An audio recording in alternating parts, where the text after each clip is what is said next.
Mesdames et messieurs, bonsoir et merci d'être au rendez-vous de cette session d'information sur Canal 3 Bénin. Le Bénin s'apprête à vivre un événement inédit. Cotonou abrite du 9 au 11 novembre prochain le Salon Afrique Unie, un rendez-vous qui se veut une plateforme de valorisation des compétences des personnes afrodescendantes de par le monde entier. C'est la 6e édition de l'événement, mais la toute première sur le continent. Le programme de l'événement a été dévoilé ce mardi au cours d'une conférence de presse. Les détails dans un instant. Et le Cameroun qui va à l'école du Bénin dans le système de gestion de la transfusion sanguine. Une délégation camerounaise était dans les locaux de l'Agence nationale de transfusion sanguine du Bénin à cet effet, conduite par la directrice générale du Centre national de transfusion sanguine du Canada. Cette délégation vient s'imprégner du modèle béninois en la matière afin de l'implémenter en retour au Cameroun. Nous allons également faire un tour à Parakou pour revivre les dernières heures de la caravane Santé pour tous organisée dans 5 départements du Bénin. Cette initiative de l'UNICEF appuyée par l'USAID et l'État béninois à travers le ministère de la Santé a pour objectif de sensibiliser les populations sur l'importance de la vaccination de routine et du Covid-19. Lancée le 10 avril dernier, cette campagne a connu un franc succès comme vous allez le constater dans ce reportage. Voilà pour les titres. Mesdames et messieurs, à nouveau, bonsoir. Ouvrons ce journal par l'Assemblée nationale qui a ouvert ce mardi 31 octobre à sa deuxième session ordinaire au titre de l'année 2023. Encore appelée session budgétaire, la cérémonie d'ouverture a connu la présence de plusieurs personnalités, notamment les présidents d'institutions et les membres du corps diplomatique. Le projet de budget exercice 2024 a été étudié par le Parlement au cours de cette session est estimé à 3 199,274 milliards. Suivant ici un extrait du discours du président de l'Assemblée nationale, Louis Vlavono, à l'ouverture de la session. La présente cérémonie marque le démarrage de la deuxième session ordinaire de l'année, conformément aux dispositions de l'article 87 de la Constitution de notre cher pays, reprise par l'article 4 du règlement intérieur de l'Assemblée nationale. La première moitié de cette session sera essentiellement consacrée à l'examen et au vote du budget général de l'État pour la gestion 2024. Comme nous le savons tous, l'adoption de la loi de finances, expression chiffrée de la gestion du pays dans tous ses compartiments, est une prérogative constitutionnelle et un acte politique majeur qui va au-delà des relations entre le gouvernement et le Parlement. Elle interpelle et intéresse toutes les composantes de la communauté nationale.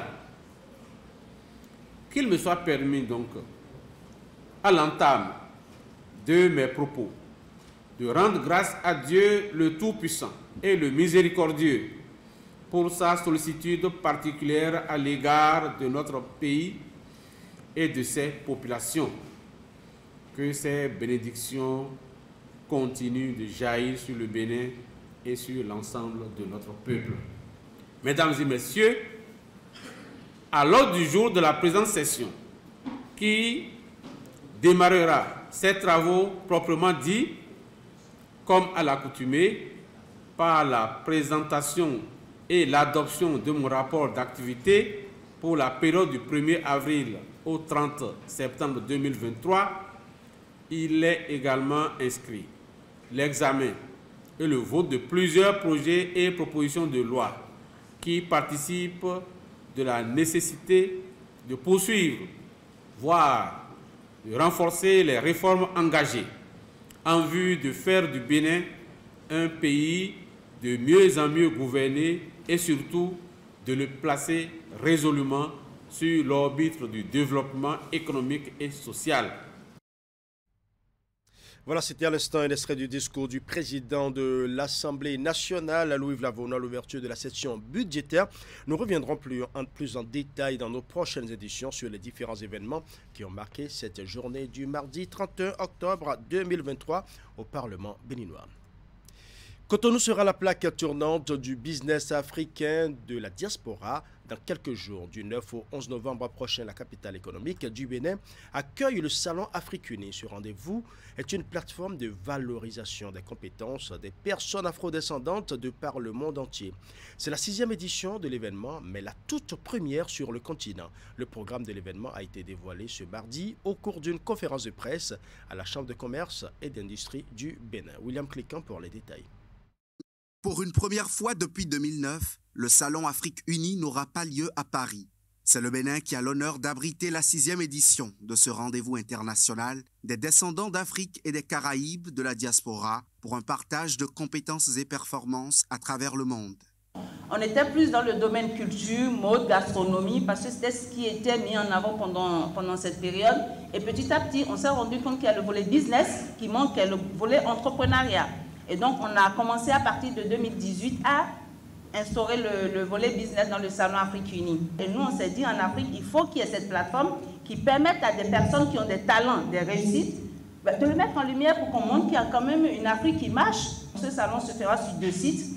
Le Palais des Congrès de Cotonou, pour tout ce qui va toucher les panels, les conférences, les masterclass, et le volet animation stand derrière l'esplanade de l'Amazon. Les 9, 10 et 11 novembre prochains, des panels de haut niveau, des masterclass, des animations ainsi qu'un pôle business vont meubler le programme.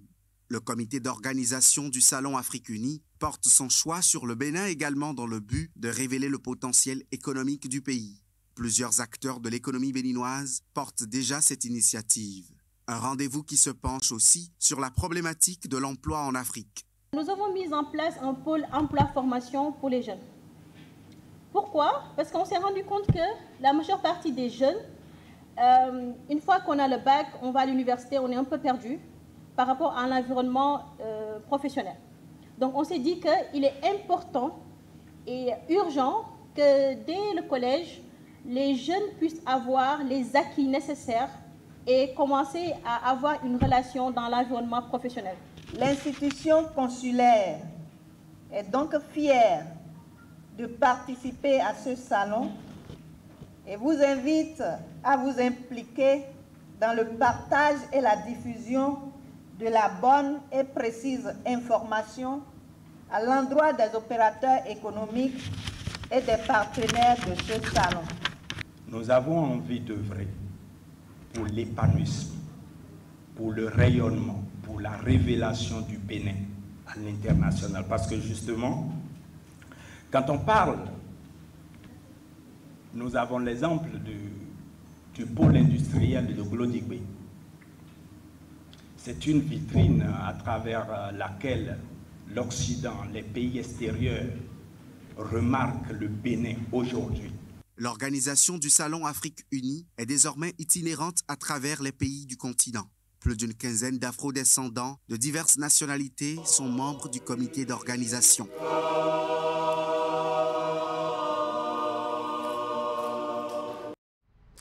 Parlons politique à présent avec la déclaration de l'unification du cercle de réflexion pour les actions spécifiques avec le parti du mouvement des élites engagées pour l'émancipation Mouel Bénin.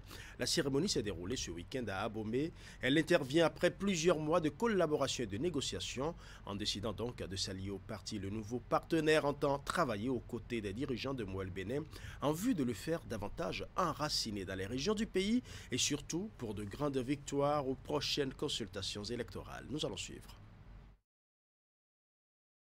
C'est officialisé. Le cercle de réflexion pour des actions spécifiques CRAS s'est enfin définitivement allié avec le parti du mouvement des élites engagées pour l'émancipation du Bénin, Mouel Bénin. La déclaration a été faite ce week-end à Abomey. À partir d'aujourd'hui, allez dire à M. Jakayadi que CRAS est devenu totalement et définitivement Mouel Bénin. Cette union confirmée, à la suite de plusieurs mois de collaboration selon les alliés, est l'aboutissement d'une longue période de travail individuel et collectif entrepris dès la fin des dernières législatives. Elle vient donner la preuve de l'engagement du groupe à contribuer aux côtés des membres de leur désormais famille politique au bien-être du peuple et pour le progrès de la nation. C'est donc une conviction profonde et cet espoir qu'avec Mouel Bénin, nous parviendrons à relever le défi de la conquête des différents pouvoirs politiques, que ce soit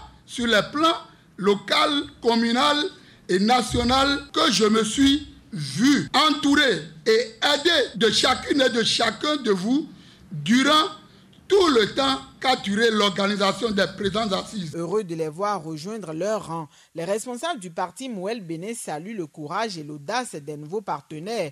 L'arrivée du CRAS vient les réconforter dans leur position, ainsi que la détermination à travailler davantage pour l'enracinement de la formation politique dans les régions du pays. C'est des collaborateurs de Mouel Bénin depuis plus de 2 ans. Aujourd'hui, cette collaboration a été mutée en mariage. Mouel Bénin s'est agrandi.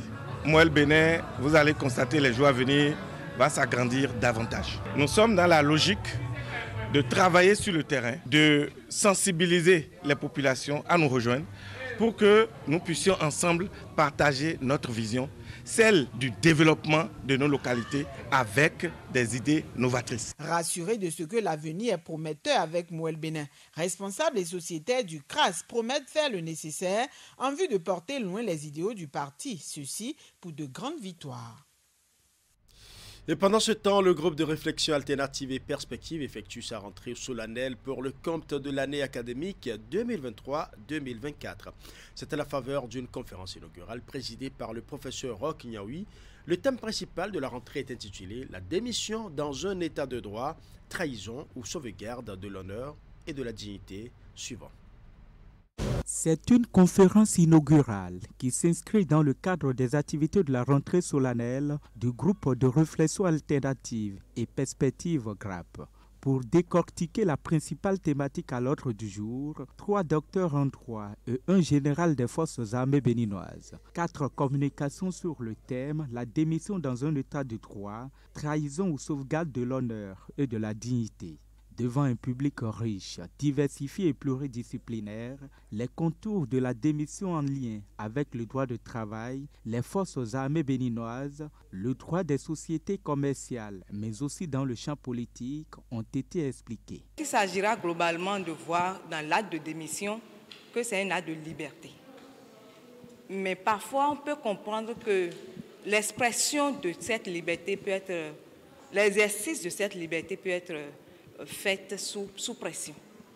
Et donc, il revient à savoir est-ce que dans tous les cas, l'acte de démission ou bien la démission est une trahison ou bien c'est un acte de lâcheté. Mais il y a des situations particulières qui portent à confusion. Donc, si le départ définitif du salarié dans un CDI se consacre et se conçoit, il faut aussi admettre que bien des fois, des situations de contrainte ou de violation des droits du salarié conduit celui-ci à partir de l'entreprise. Et généralement, on croit que cela, c'est de la démission, alors que ce n'est pas de la démission. Les juges vont décider que c'est un licenciement abusif du salarié. Avec cette énième sortie, le groupe de réflexion alternative et perspective, conduit par le professeur Roch Niaoui, s'affirme sur la place publique avec des sujets d'actualité. Sur la problématique de la démission, les invités conviés ont eu de riches échanges avec les conférenciers à travers la phase des débats. Un pari gagné pour le GRAP. Je ne peux plus parler comme tout le monde, mais quand c'est à l'université et quand c'est le droit, je peux toujours parler. C'est pourquoi je suis venu quand même ce matin vous dire merci d'être là. Merci donc d'accompagner le GRAP qui depuis 2018 est en train de faire son petit bonhomme de chemin. Notre association, l'association GRAP, participe avec ses étudiants, ces acteurs qui sont de tous les horizons, participent donc à l'enrichissement de cet engagement, à l'accompagnement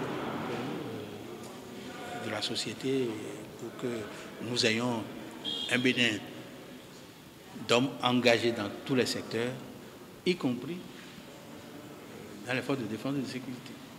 Le groupe de réflexion alternative et perspective entend multiplier de pareilles rencontres scientifiques autour du droit, mais aussi d'autres champs disciplinaires, afin d'éclairer l'opinion publique sur les sujets qui touchent la vie sociale et politique au Bénin.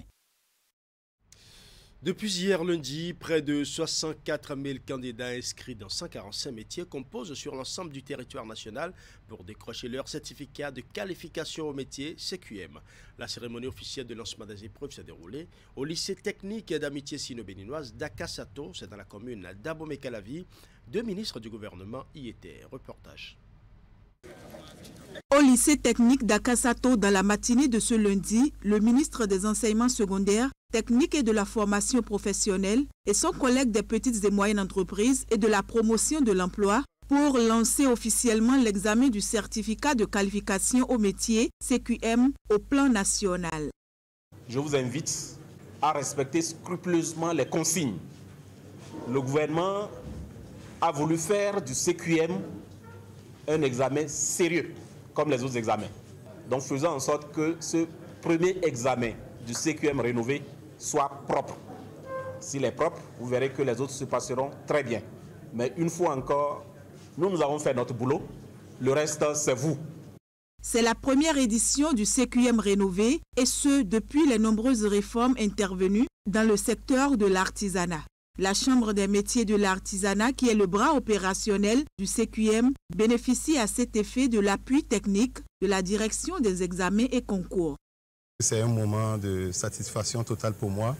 Pour nous, c'était un rêve quand on parlait quand même de l'annonce de l'organisation du CQM rénové, mais avec tout ce qui a été mis en place pour l'organisation jusqu'au lancement, nous pouvons souffler un temps soit peu et dire merci au Seigneur, merci à Allah Tout-Puissant qui nous a gardés juste là. Nos remerciements à l'infini aussi au chef de l'État pour avoir placé la confiance à la Chambre de métiers de l'artisanat que nous avons ainsi en honneur de présider. Ils sont près de 64 000 candidats inscrits dans 145 métiers à composer dans 107 centres au plan national. Le préfet de l'Atlantique et le maire d'Abomey-Calavi, de même que le gouvernement à travers les 2 ministres qui ont supervisé le déroulement des épreuves, se réjouissent de l'organisation du dit examen. Très fier ce matin de constater que l'examen de CQM a été effectivement rénové. Et cette rénovation est devenue réalité. Nous saisissons l'occasion pour demander aux candidats d'être sereins, de bien travailler et que c'est un examen, un concours. C'est une satisfaction pour nous et pour l'ensemble du gouvernement, car nous venons au terme d'une réforme salvatrice dans le secteur, réforme ordonnée par le gouvernement et son chef. En tout cas, c'est un examen. Moi, je souhaite, en ma qualité de ministre en charge de l'artisanat, 100% de réussite. L'examen du certificat de qualification au métier, session d'octobre 2023, se déroule du 30 octobre au 4 novembre sur l'ensemble du territoire national. Le CQM rénové confère aux apprentis, aux maîtres artisans et aux familles des apprentis un diplôme de qualité, un diplôme digne d'une évaluation certificative conduite par l'État. La prochaine session est prévue pour avril 2024. Direction Université de Parakou s'est déroulée la semaine écoulée la 4e édition des journées doctorales des sciences agronomiques et de l'eau. Un événement important qui a permis aux doctorants de présenter les résultats de leurs recherches scientifiques. La cérémonie de lancement est placée sous la tutelle du secrétaire général de la préfecture de Borgou, qui avait à ses côtés pour la circonstance les autorités rectorales et les autres responsables de la faculté agronomique. Reportage. Politique publique et agriculture durable, rôle de la recherche scientifique, c'est le thème autour duquel se déroule cette 4e édition des journées doctorales. 4 jours durant, des doctorants vont présenter les travaux de leur recherche scientifique devant des jurés composés d'enseignants du Bénin, de plusieurs pays de la sous-région et de la Belgique. Alors, la doctorale de cette année, 2023, collectons la participation d'environ 100 communicateurs venus du Bénin, du Togo, du Burkina Faso, du Mali, du Niger, du Tchad et de la Belgique. Alors nous pouvons alors débattre l'envergure de cet événement qui permettra aux doctorants de s'exercer à la valorisation des résultats de leur recherche, de présenter aussi de défendre ces résultats devant un public hétérogène constitué de chercheurs et de professionnels des entreprises et des PME. La cérémonie de lancement a été également marquée par une présentation sommaire de l'école doctorale, suivie d'une conférence débat sur le thème de ces journées scientifiques. L'occasion fut également propice pour exposer les innovations de cette édition 2023. Cette année, la rencontre se fera de manière mixte. Certains vont communiquer en ligne, d'autres en présentiel. Et cela va permettre de mettre l'accent sur divers problématiques traitées dans les thèmes. Et pour nous aussi, les doctorants ont l'occasion de partager leurs idées. Ces doctorants présenteront une partie de leur recherche scientifique sous forme de conférence. À l'issue des travaux, il est prévu la remise de félicitations du prix aux meilleurs communicateurs et aux meilleurs présentateurs de posters. Au total, 268 doctorants, dont 46 femmes, issues de cette formation doctorale, planchent sur différents thèmes scientifiques. L'université reste encore la structure qui présente plusieurs caractéristiques qui la rendent en principe propre, plus que tout autre système, à mettre en raison le monde de la recherche et celui de l'entreprise. Toutefois, l'interface n'est pas encore suffisamment mise en place dans le pays, car la logique institutionnelle éloigne les universités du monde économique. Les doctorales viennent donc combler un tant soit peu ce fossé qui existe, car elles amènent à réfléchir constamment à cette nécessité de collaboration. Insécurité, conflits et agriculture durable, matières premières et changement climatique, habitat, foresterie et modèle écologique sont entre autres thématiques qui seront abordées durant ces 4 jours de rendez-vous scientifiques. Et pendant ce temps, le ministère du Travail et de la Fonction publique organise un atelier de renforcement des capacités des inspecteurs des services et emplois publics et du personnel d'appui de l'IGCEP. La formation porte sur les techniques d'analyse de données en audit interne et autres. Les travaux sont lancés ce lundi à Cotonou. Clément Tchadé pour plus de précisions. Cet atelier de renforcement des capacités opérationnelles des inspecteurs des services et emplois publics et du personnel d'appui à l'IGCEP répond au nouveau paradigme d'exercice du contrôle administratif basé sur l'audit et les risques. 5 jours consacrés à l'apprentissage du traitement et d'analyse des données d'audit. Un exercice qui permet à ces acteurs sélectionnés de s'imprégner des rouages de l'audit interne avec des outils collaboratifs de productivité et les techniques de communication en audit. Dans un contexte également marqué au plan national par la réforme des organes de contrôle de l'ordre administratif, où nous passons désormais de l'approche inspection à l'approche audit interne. Et évidemment, comme nous le savons, le cas de référence de l'audit interne dans l'administration de l'État, qui exige aujourd'hui que nous devons pouvoir renforcer nos capacités, donc nos savoirs, toutes les compétences et les autres compétences qui sont nécessaires à pouvoir piloter, on va dire, l'audit interne.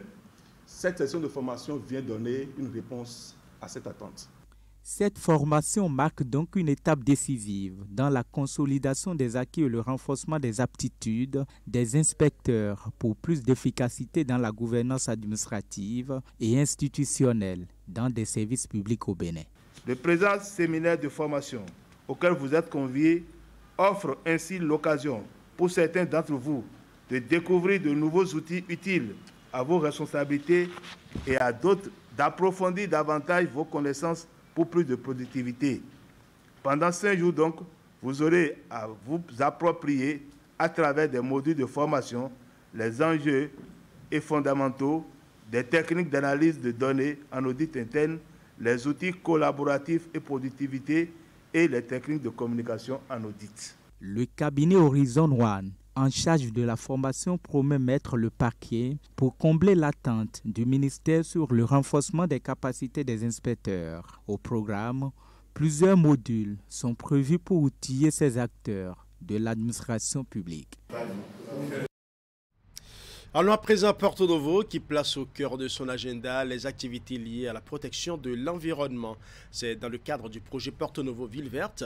La semaine du 23 au 28 octobre a été consacrée à une série de sensibilisations qui ont également touché des apprenants de plusieurs écoles du 1er arrondissement de la ville.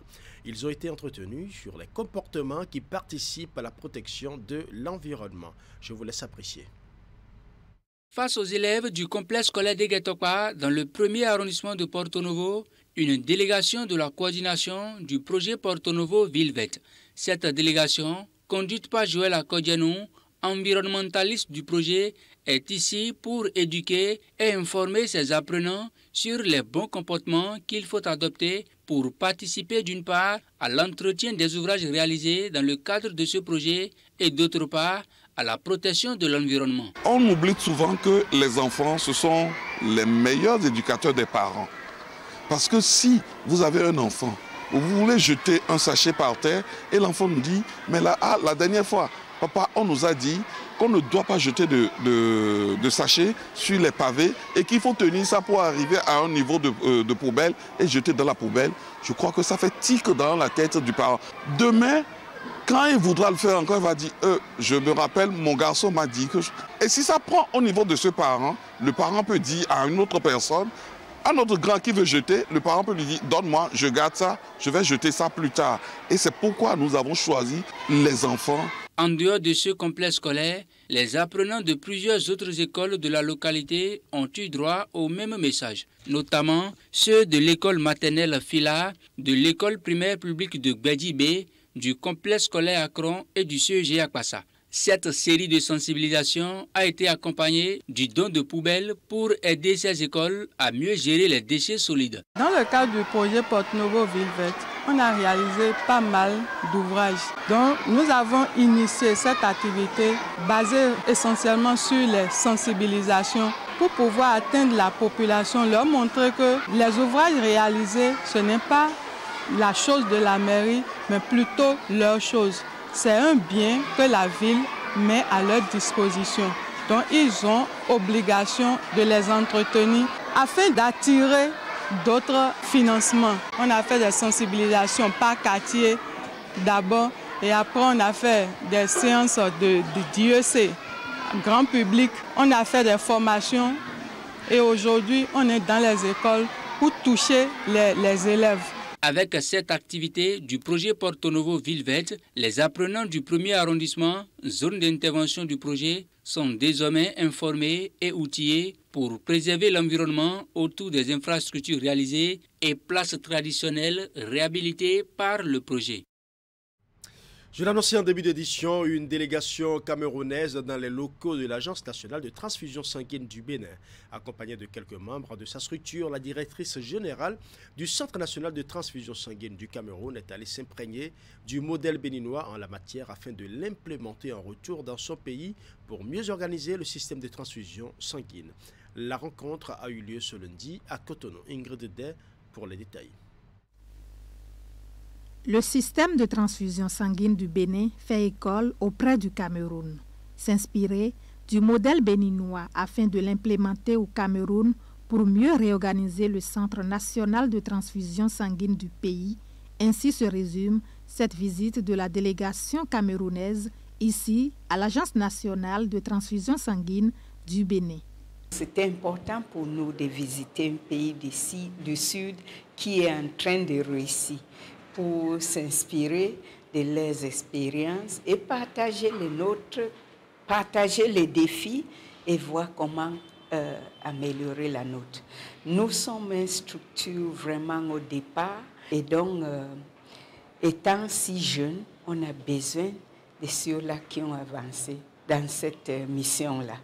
Et nous trouvons que Bénin est beaucoup avancé. Tout de suite, on est dans les discussions et on comprend qu'ils sont à 99,6% des donneurs bénévoles non rémunérés. C'est un grand record.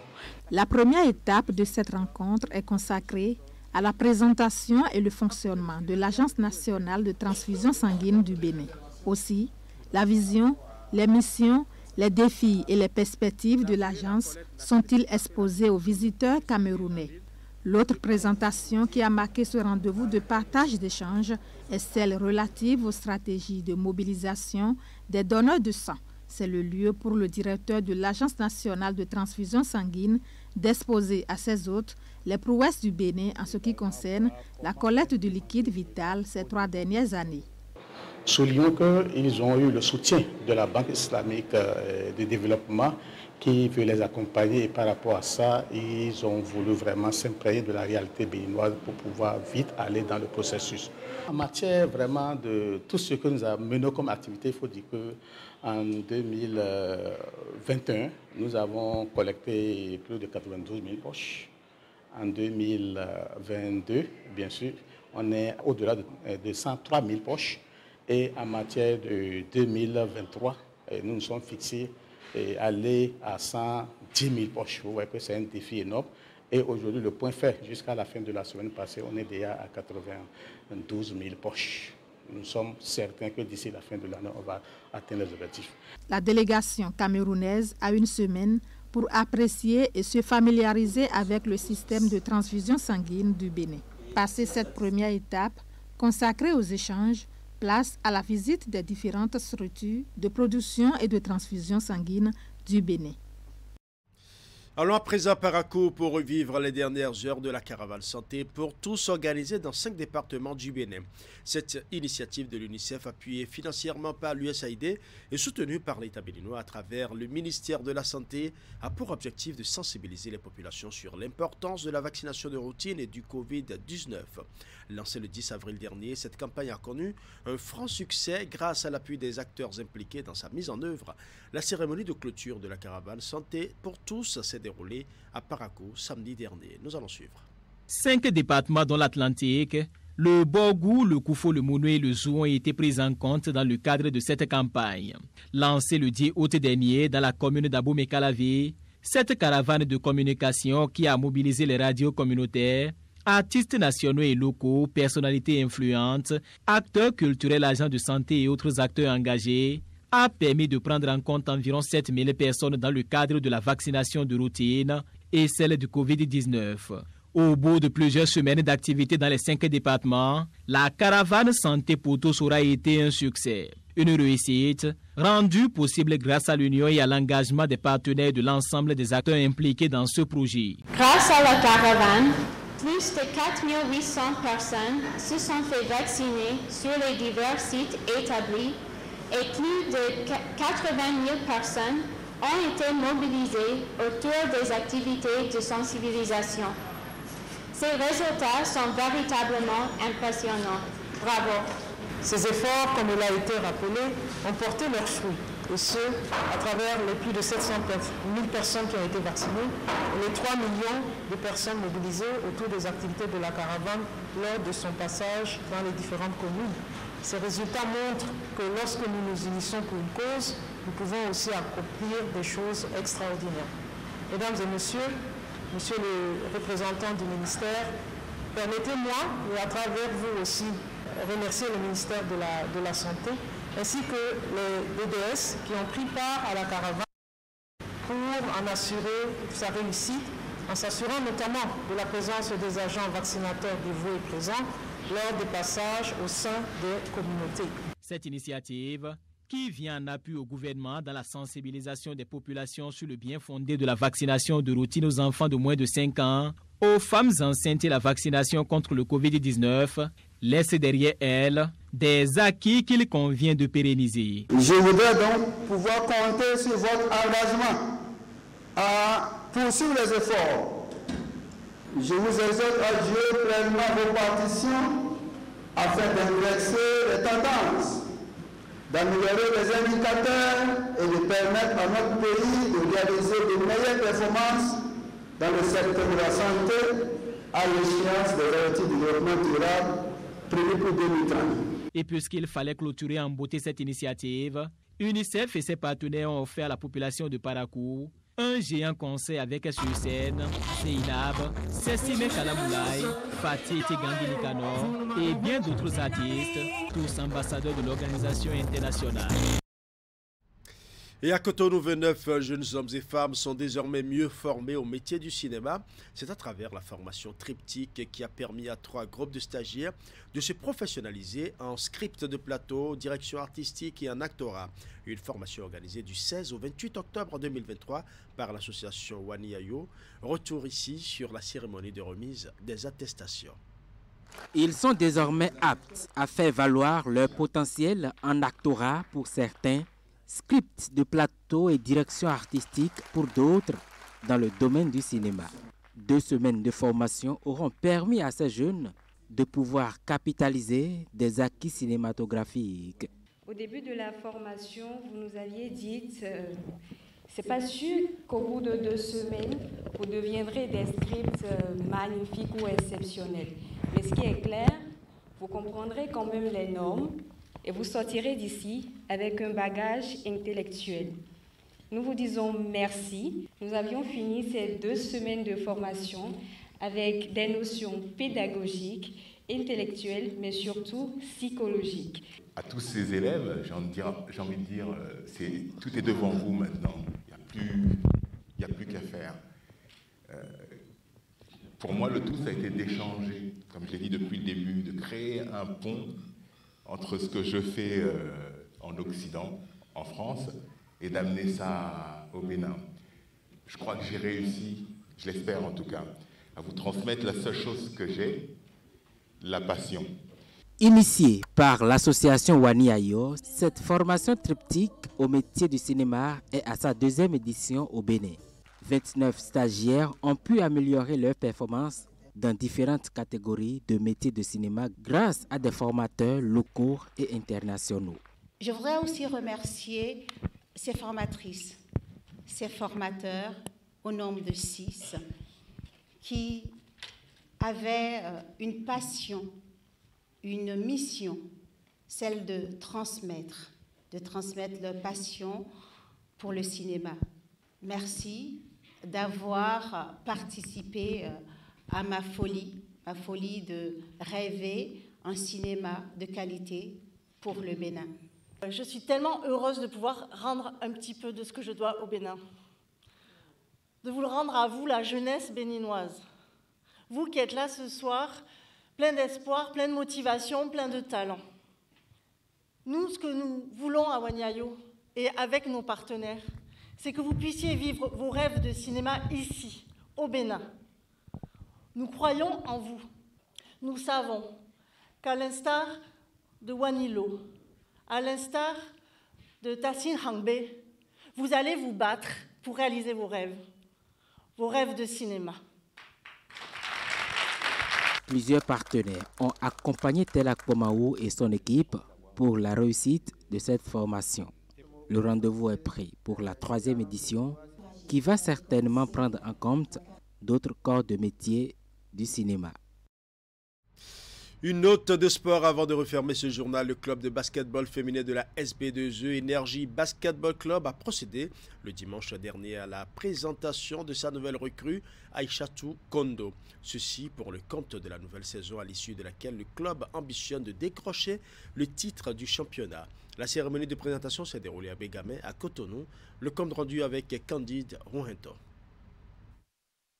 Énergie Basketball Club Dames enregistre une recrue de taille pour mieux accomplir son désir de jouer les premiers rôles de la saison 2023-2024.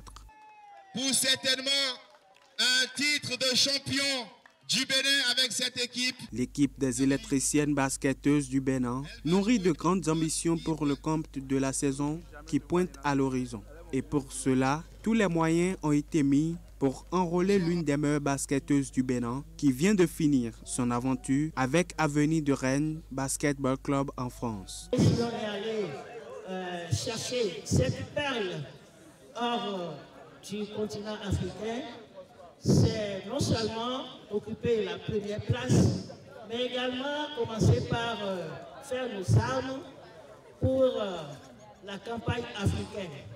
Cela voudra dire simplement que Énergie cette saison ne joue pas qu'au plan national.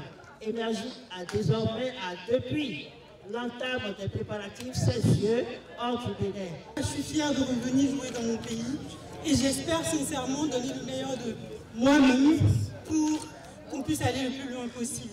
Et oui, retour au bercail pour la native de Nati Tengu, Aïchatou Kondo, après plusieurs années passées dans les Hexagones. Loin d'être la résultante d'un échec en France, ce retour dans le championnat béninois est un choix délibéré pour l'ancienne société de la SPAC Basketball Club de Nati Tengo. C'est un choix. Je ne suis pas obligée, on ne m'a pas obligée à revenir, c'est un choix. Si je suis venue, c'est parce que j'ai pris la décision de venir. Donc ce n'est pas un échec pour moi. Je pense que c'est une expérience en plus qui est bien à vivre. Revenir jouer avec mes coéquipiers avec qui j'ai grandi, faire une saison avec eux et pourquoi pas peut-être repartir ou on verra. Pour moi, ce n'est pas un échec en tout cas, c'est une nouvelle aventure que je pense en tout cas bien en profiter. Après sa présentation, Aïchatou Kondo et ses nouvelles coéquipières ont livré un match d'entraînement qui a opposé l'équipe pro à celles réserves avec lesquelles elle a joué. Un match qui a permis à la nouvelle et aux anciennes joueuses d'Énergie Basketball Club de mieux se connaître. Après le match, j'ai remarqué qu'elle va nous permettre de sortir le meilleur de nous-mêmes. Parce que si elle ose le niveau, il faut qu'on ose aussi le niveau pour aller au même rythme qu'elle. Je trouve qu'il y a quand même le niveau et qu'on peut tous apporter au basket béninois ou pour les victoires dans le club. On doit prendre le temps de se connaître, d'avoir des automatismes entre nous. Et après, ça va se faire. Moi, je pense qu'il y a des trucs à faire et on fera une belle saison. Aïchatou Kondo va évoluer avec l'équipe professionnelle de la SB2E pour une saison. Elle est appelée à apporter toute son expérience à son nouveau club pour l'atteinte des objectifs fixés pour le compte de la saison 2023-2024 qui démarre le 18 novembre prochain.